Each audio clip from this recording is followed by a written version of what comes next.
ముంబైలోని ధారావిని దోచుకోవాలన్నదే బీజేపీ ఆలోచన. అందుకే మహారాష్ట్రలో గెలవాలని చూస్తుందన్న రేవంత్ రెడ్డి. కమలం పార్టీకి అవకాశం ఇవ్వొద్దని ప్రజలకు పిలుపు. కేటీఆర్ పై మరోసారి కీలక వ్యాఖ్యలు చేసిన కొండా సురేఖ. వికారాబాద్ కలెక్టర్ పై దాడి ఆయన పనేనన్న మంత్రి. వెనుకుండి అదంతా నడిపించారని ఆరోపణ. వైసీపీ ప్రభుత్వంపై కూటమి ప్రభుత్వం అసత్యాలు ప్రచారం చేస్తోంది. బడ్జెట్ పద్దులు అర్థం కావడం లేదా అంటూ ప్రశ్నించిన బుగ్గన.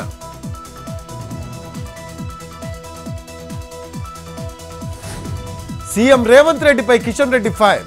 మంచి పేరు కోసం పేదల ఇళ్లు కూలుస్తారా అంటూ ఆగ్రహం. కృష్ణా గోదావరి నీటిని మూసీకి ఎలా తెస్తారో చెప్పాలన్న కేంద్ర మంత్రి. నంద్యాల జిల్లా కొత్తబురుజు ఆసుపత్రిపై ఎన్టీవీ వరుస కథనాలు. వైద్యం చేస్తున్న వాచ్మెన్ విధుల పట్ల నిర్లక్ష్యం వహించిన 5గురు వైద్య సిబ్బందిపై వేటు. సస్పెన్షన్ వేటు వేస్తూ కలెక్టర్ ఉత్తర్వు. మహారాష్ట్రలోని నాగ్పూర్లో ప్రియాంక గాంధీ ప్రచారం. రోడ్ షో నిర్వహించిన కాంగ్రెస్ నేత. భారీగా హాజరైన కార్యకర్తలు, ప్రజలు.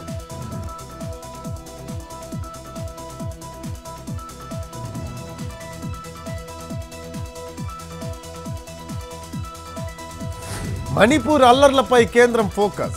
శాంతి భద్రతలపై హోంమంత్రి అమిత్ షా రివ్యూ. హాజరైన ఉన్నతాధికారులు.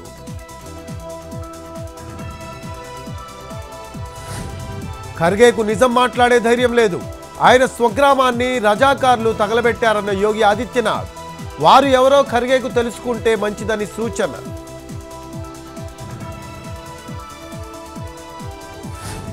మణిపూర్లో మళ్లీ హింసాత్మక ఘటనపై స్పందించిన ఖర్గే. డబుల్ ఇంజన్ సర్కార్ ఏం చేస్తోందని ప్రశ్నల వర్షం. ఐక్యంగా సురక్షితంగా లేదు అంటూ ఫైర్. మహారాష్ట్ర ఎన్నికల్లో భాగంగా పోలీసుల తనిఖీలు. శివసేన యూబీటీ చీఫ్ ఉద్ధవ్ ఠాక్రే బ్యాగ్లను పరిశీలించిన elections officers.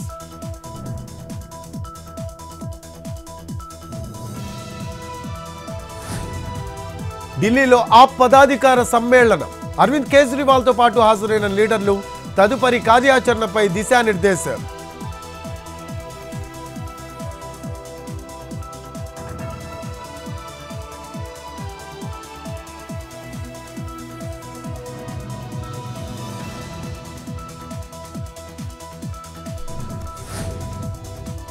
జమ్మూలోని పూంచ్లో territorial army recruitment.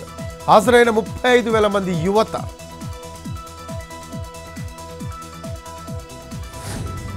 నటి కస్తూరిని కోర్టులో హాజరుపరిచిన పోలీసులు. ఈ నెల 29 వరకు జ్యుడిషియల్ కస్టడీ విధించిన న్యాయస్థానం.